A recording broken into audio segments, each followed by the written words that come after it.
Hello everyone and welcome to this week's webinar where we'll be talking about supplier plotting for procurement professionals.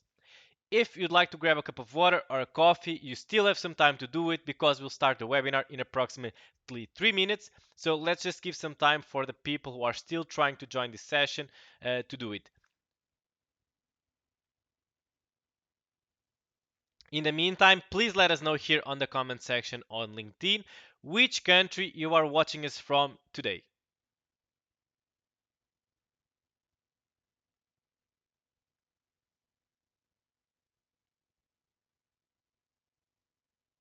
I see that more people are joining the session. Welcome everyone. Today we will be talking about supplier plotting for procurement professionals. So if you still need to go grab a cup of water or a coffee, you still have some time to do it. We will start the webinar in approximately 2 minutes.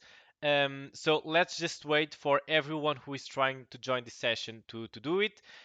In the meantime, please let us know here on the comment section on LinkedIn which country are you watching us from today.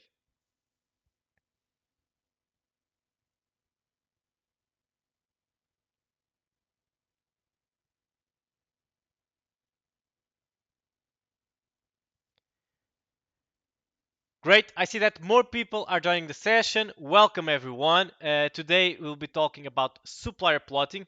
In the meantime, we'll start this webinar in approximately 1 minute. If you need to go grab a cup of water or a coffee, you still have some time to do it. In the meantime, it will be great to understand which country you are watching us from today. So please let us know here on the comment section on LinkedIn. It's always great to see people joining and watching us from all over the world. We really want to be a worldwide community where everyone can talk about procurement and be excited as we are today here to be talking about supplier plotting for procurement professionals. I see that more people are joining the session. We will start in approximately 40 seconds. If you need to go grab a cup of water or a coffee, you still have some time to do it. We will start very, very shortly.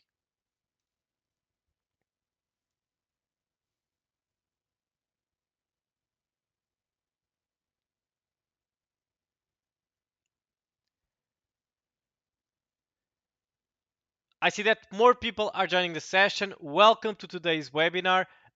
We'll start in 10 seconds, so let's get ready.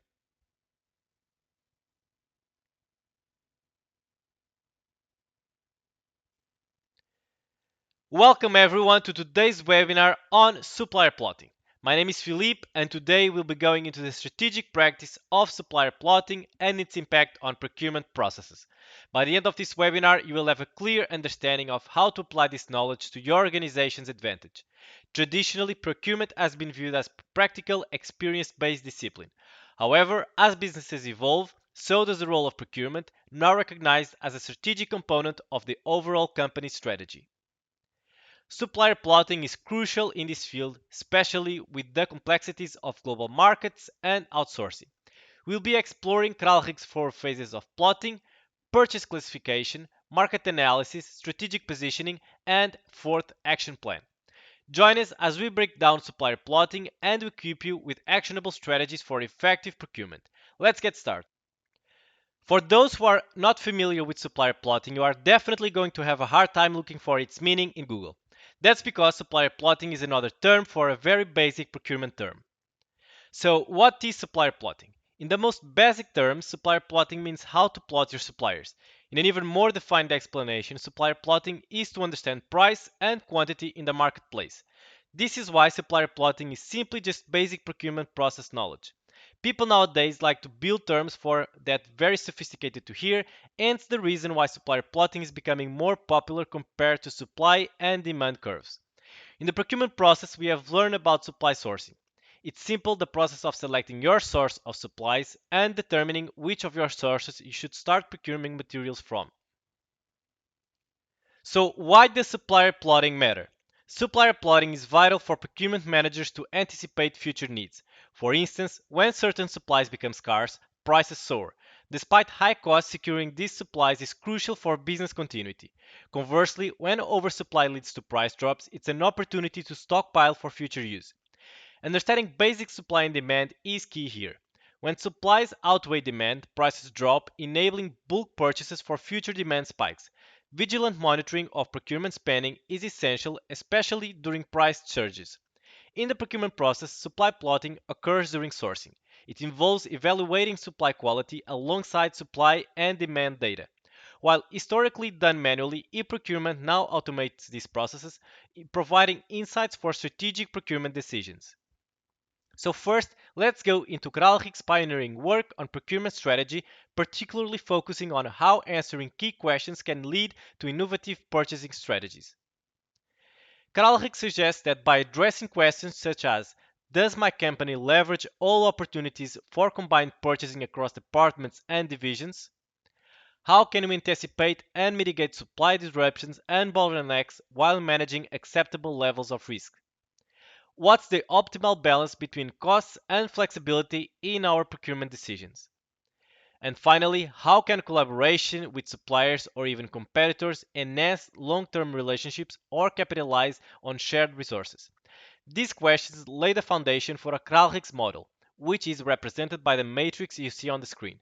This matrix serves as the basis for segmenting procurement groups, products, and suppliers. Before we begin plotting, it's essential to determine the abstraction level suitable for your organization. Now, let's dissect the two axes of Kraljic model. The vertical axis, labeled on complexity of supply, assesses the difficulty in sourcing a product or service and the vulnerability of suppliers in delivering on time.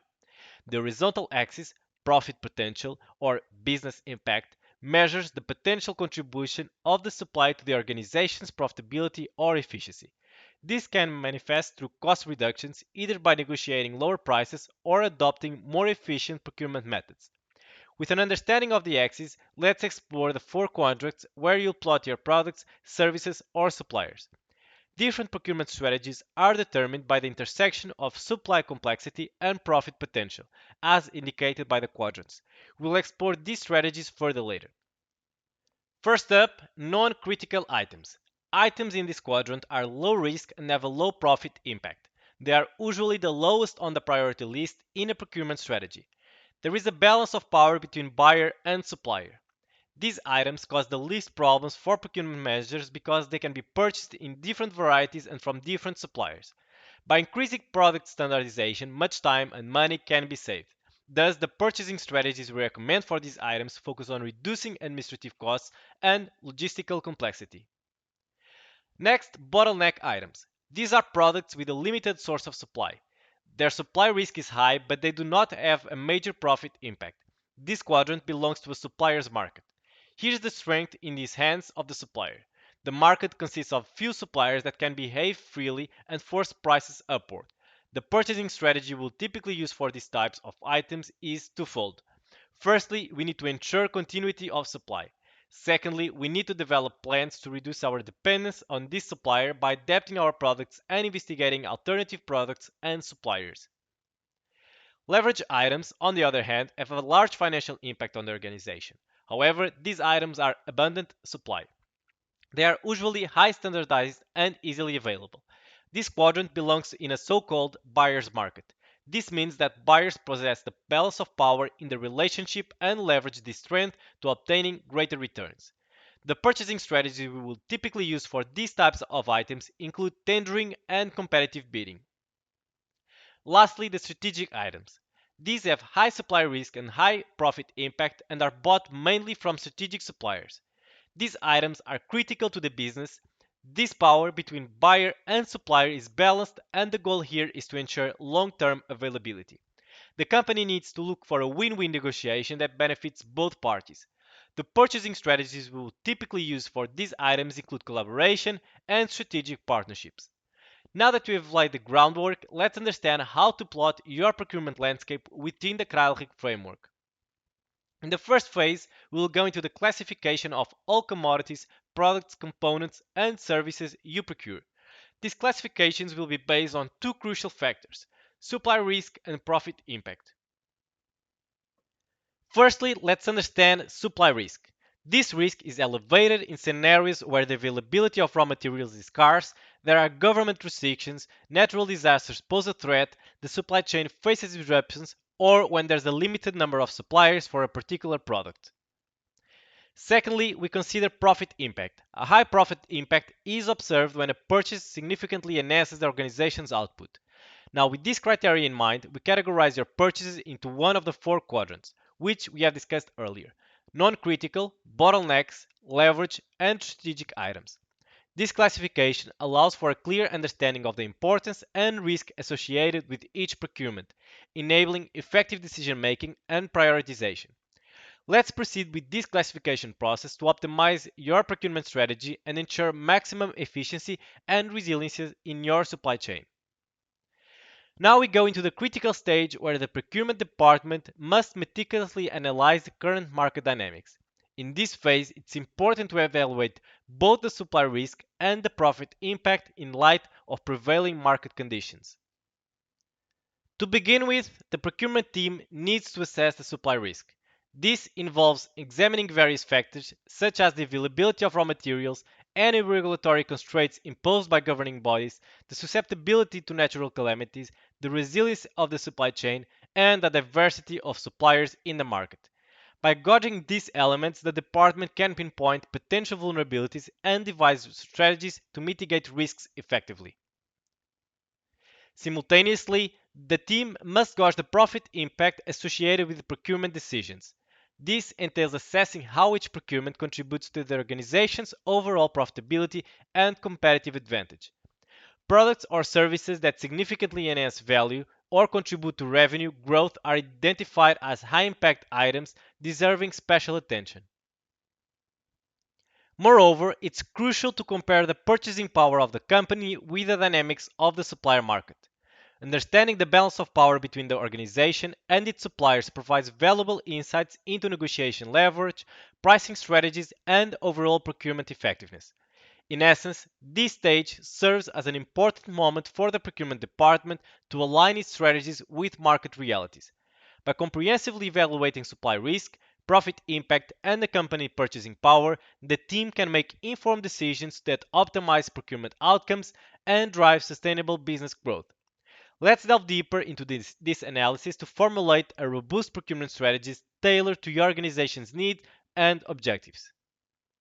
Now that we have identified what we are seeking, it's crucial to gain a comprehensive understanding of where all parties stand in the market. Keep in mind that each company and product combination will have its unique position within the contract, and this position may evolve. To illustrate the process, let's examine a real-life example. Let's say we are analyzing the strategic positioning of a company like Amazon. While Amazon offers a vast array of products, one of its primary revenue drivers could be the electronics category. Before plotting, it's essential to consider logical clustering for your category. In the case of Amazon, which offers a wide range of products, we might consider multiple levels. In level 1, we have products such as smartphones, laptops, and tablets. In level 2, product subgroups such as Android smartphones, iOS smartphones, Windows laptops, and Mac laptops. And for level 3, we have brands including Samsung, Apple, HP, Dell, etc. And on another level, we could have suppliers such as Samsung, Foxconn, and Pegatron. For our example, let's plot the suppliers of electronics in the quadrant. Samsung, being a dominant player in the electronic markets and have a significant supplier to Amazon, is positioned in the strategic quadrant. Foxconn, a major supplier but with lesser presence within Amazon ecosystem, is placed in the leverage quadrant. Smaller suppliers like Pegatron, with limited volumes and less critical to Amazon's business, may fall into the non-critical or bottleneck quadrant depending on their impact. It's important to note that this example emphasizes the dynamic between Amazon and its suppliers. The procurement manager at Amazon may have limited influence over branded suppliers, but considerable power when dealing with own brand products. After plotting your current situation, the next step is determining the appropriate procurement strategy for each quadrant. To guide the decision-making process, let's refer to the matrix provided on the screen, which illustrates the power dynamics between the supplier and the purchaser. After plotting your current situation and understanding the power dynamics, it's crucial to tailor your procurement strategy accordingly. When your company holds a dominant market position compared to your suppliers, adopting a reasonably assertive approach is advisable. This allows you to leverage your strong market position effectively. However, it's essential to balance assertiveness with maintaining positive long-term relationships. Aim for competitive pricing and favorable contracts while avoiding overly aggressive tactics that could strain relationships. Conversely, when your market position is less favorable, a more defensive strategy is prudent. Explore new potential suppliers and product substitutes to mitigate risks. Additionally, investing in purchase marketing or supplier management can help bolster your position. Consider allocating resources to research and development (R&D) or enhancing supplier product production capacity to negotiate lower prices. In summary, diversifying your purchasing strategy is essential to spread risks effectively across your procurement portfolio. For scenarios where there's little to no advantage for either party, striking a balance between assertiveness and cooperation is key. Avoiding extreme approaches ensures that you maintain a healthy relationship while optimizing procurement outcomes. Now that you have clarified what you want and what's achievable, it's time to plan your next steps. While the Kraljic portfolio approach is widely known, it lacks a dynamic edge. Fortunately, Gelderman offers insights to fill this gap. Gelderman suggests focusing on leveraging products to boost profits and keep shareholders happy. This involves cutting costs through tactics like reverse auctions. For routine purchases, the aim is to maximize profits by streamlining the buying process. These items don't carry much prestige, so efficiency gains can come from reducing the number of people involved and using tools like e-procurement and e-ordering. When dealing with strategic items, Kraljic recommends building partnerships with suppliers. However, this isn't easy. Like building human relationship, trust is crucial. Yet, partnerships are key to success here. But sometimes, like dealing with bottleneck items, challenges may seem overwhelming. In these cases, it's about accepting the situation and hoping for better times ahead. To complete your supplier picture, it's important to consider how suppliers might move within this model. The dynamic approach ensures that your procurement strategy stays flexible and responsive. Use these insights to craft an action plan that's both practical and aligned with your organization's goals. Before we close this insightful webinar on supplier plotting, let's recap the key takeaways from today. First, strategic importance of procurement. Procurement is no longer viewed solely as a practical function, but it's recognized as a strategic component of overall company strategy. Understanding supplier plotting is crucial in navigating the complexities of global markets and outsourcing. Secondly, the Kralhic's four phases. This webinar outlined Kraljic four phases of supplier plotting: purchase classification, market analysis, strategic positioning, and action plan. Each phase contributes to a comprehensive understanding of procurement strategy and its execution. Thirdly, procurement strategies. Different procurement strategies are employed based on the intersection of supply complexity and profit potential, as indicated by the Kraljic matrix. Whether it's minimizing risk, leveraging market advantages, managing routine purchases, or fostering strategic partnerships, a tailored approach is essential for effective procurement. By incorporating these key takeaways into your procurement process, you can optimize your procurement strategy, enhance efficiency, and drive sustainable business growth. Check out our procurement strategy course. It's an easy way to learn how to set up an annual strategy plan for your company. Enroll now, and when you finish, you'll receive a certificate. The course is all online and lets you go at your own pace. For any inquiries, feel free to reach out to me at philippe@procurementtactics.com. If you are also looking to upskill your procurement team, you have come to the right place. Here's what we have to offer: a range of online courses covering 10 different subjects designed to upskill teams globally. Visit our website to find out more information on our courses and bootcamps. Now, on to the Q&A session. This is your chance to dive deeper into the topic we have discussed today and get the answers to those questions on your mind. Let us know in the comment section here on LinkedIn, and we'll be answering them right now. Thank you all for your attention. It was a pleasure, and I look forward to seeing you again at our next webinar next week. Enjoy the rest of your day.